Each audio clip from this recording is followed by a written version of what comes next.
Hi, I'm Dr. Bonnie Clipper, the Chief Clinical Officer at Wambi. Today, I'm here with Chris McCarthy, Innovation and Design Leader and Vice President of Strategy and Design at HopeLab. Chris, thanks for taking the time to be with me today.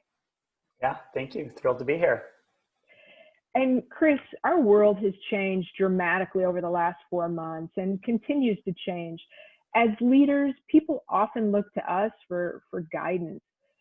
So what thoughts and insights can you share on how we can show up as our best selves every day, and how can we make the world a better place?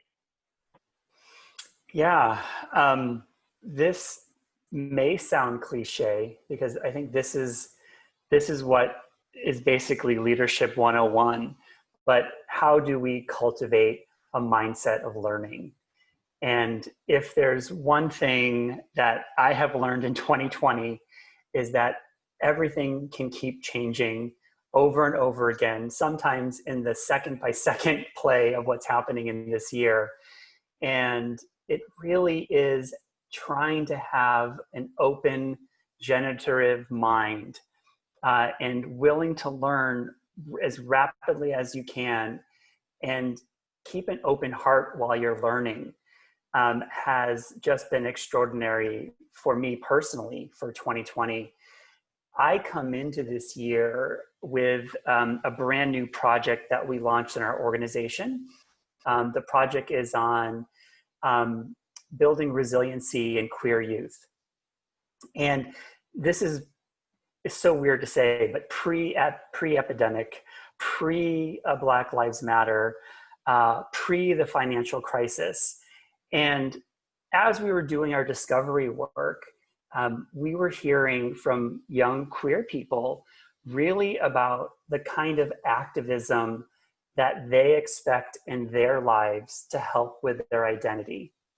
And they started to talk about things like white fragility. And to be fully honest, I knew hardly anything about what that term meant.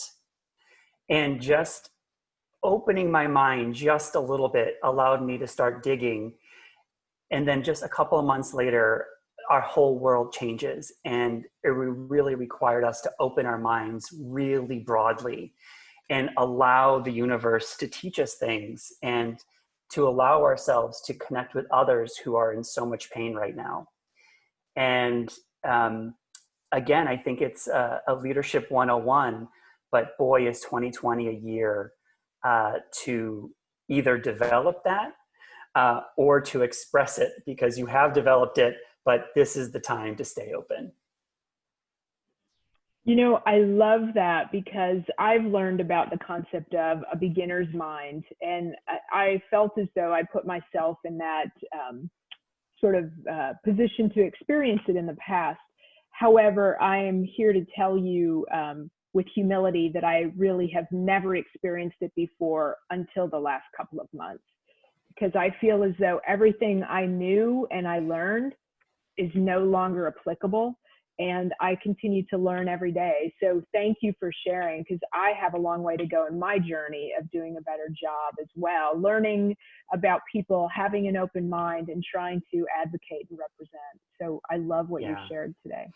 Yeah, just one small build on that. As you know, in the innovation and design space, the whole concept of fresh eyes and being, as you described, like looking at the world with a beginner's mind. And that is so hard to do. But I think as innovators and designers, we cultivate that practice. But when you actually experience a whole bunch of brand new things, also like you just described, it reminds us that it really is complicated, even for the innovator, to keep an open mind and remain fresh. And for everybody else that's not naturally in that space, we also have to help them along too. How can we help those around us also remain fresh and open-hearted and open-minded during these challenging times? So I think the innovators and designers in particular have something to add right now. Absolutely. So we need to reach out and tap into those resources and colleagues. Chris, where can people find you on social media? I am on Twitter. It's McCarthy Chris, so Chris McCarthy backwards. And also Instagram, Chris McCarthy SF as in San Francisco. Awesome. Awesome. And thanks again for making the time to talk with me today. I really do appreciate that. It was an honor. Thank you. And I am Dr. Bonnie Clipper. And remember, at Wambi, moments move us.